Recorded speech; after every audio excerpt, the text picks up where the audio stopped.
Oakland School District every 4 years has an election. And for the last few years, District 5 has been represented by former director Noel Gallo, who has now since moved on to the City Council, Oakland City Council. And now there's a fresh new face in District 5 that's part of the Oakland Unified School District's Board of Education. Her name is Director Rosie Torres, who is newly appointed to the school board, but not new to Alameda County and the community. She's actually an attorney by trade, but now she's on the school board and she's off and running. So, Director Torres, tell us more about your path from, first, thank you for joining us and congratulations. Thank you. So that was a huge, accomplishment in an election. Absolutely, absolutely. First elected position, correct? That's correct. Right. So just tell us, what was your path to becoming school board member?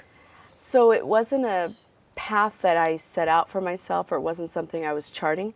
It was something that I believe came about because of my commitment to the community. Right. I moved here when my daughter was ready to start kindergarten from Stockton, where I first started practicing law, and she was born. And immediately I got involved in youth organizations because I felt that as an attorney and as a Latina, bilingual attorney, it was important for me to be a role model for youth who are potentially thinking about law school or what have you, career in the legal field. And I got involved with an organization called Youth Movement Records. Okay. I was on their board for a couple of years. I met Nancy Nadell, who was a very strong supporter. I eventually got onto the Measure Y committee, which deals with public safety. Over time, I got off of one board, I got on another.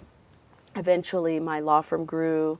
I had a little more flexibility to get involved in the community, which is my district, District 5, and continue to mentor students with mock trials. And I represent many families whose kids go to Oakland schools. So I got involved in a way that was kind of ad hoc because of who I am. Like I said, my personality, being involved where I live. As a youth in college, I got involved in activities when I lived in San Francisco. Right. It's just who I am. And over time, I guess people notice what you do, people notice your commitment, people notice your staying power. And then this race was something that people talked about. They asked me, you're committed to youth, and are you a product of public education? I said, I am, and my daughter is too now here in Oakland Public Schools. Oh, so, wonderful. So you're a parent. Correct. You're a board member and a parent. Great. Yeah. So that's kind of how I got into this. So now that you're there, yes. I mean, I know it's a lot different than when you were campaigning and now you're, oh, yeah. So what are your areas of interest? Have you identified that area that you want to just take leadership on in the board? I do have a few areas. There's so many, of course, and I think that after just the first month, January, being at schools, hearing the concerns of parents, the teachers, principals, and also these items came out in the campaign. The one thing that worries me the most, I guess, is somewhat of an acceptance of our graduation rates. Just like the city of Oakland has, a crime rate that some people don't even look at anymore. Right. They don't read the news stories or what have you, or see the statistics. Well, in graduation rates, as low as they are, I feel that's number one. We have to graduate youth to go on to live a productive, a rewarding life. Sure. And how do we help the students open up their world to be exposed to the careers for tomorrow?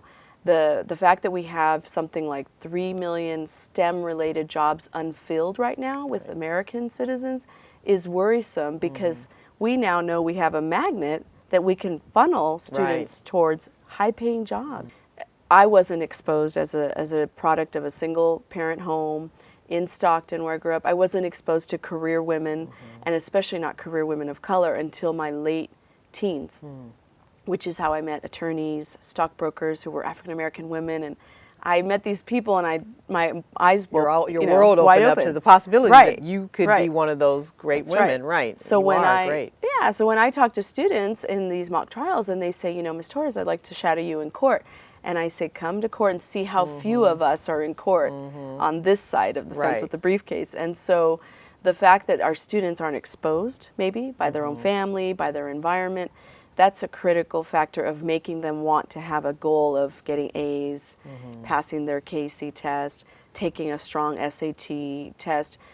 you have to have exposure. Like my world has, I've learned it's all about what you're exposed to. Well, I am glad to have you on the show and introduce you to the larger community, not just District 5, the whole district and world, because you're just a breath of fresh air to have your energy and your involvement with students, and actually, like you said, be a Latina that's a representative of all the possibilities that can happen if you go to school, do well, and you are exposed. Right on the school board at the level where the students are, impressionable. So that's congratulations, and it's a pleasure to see you and have you on the board.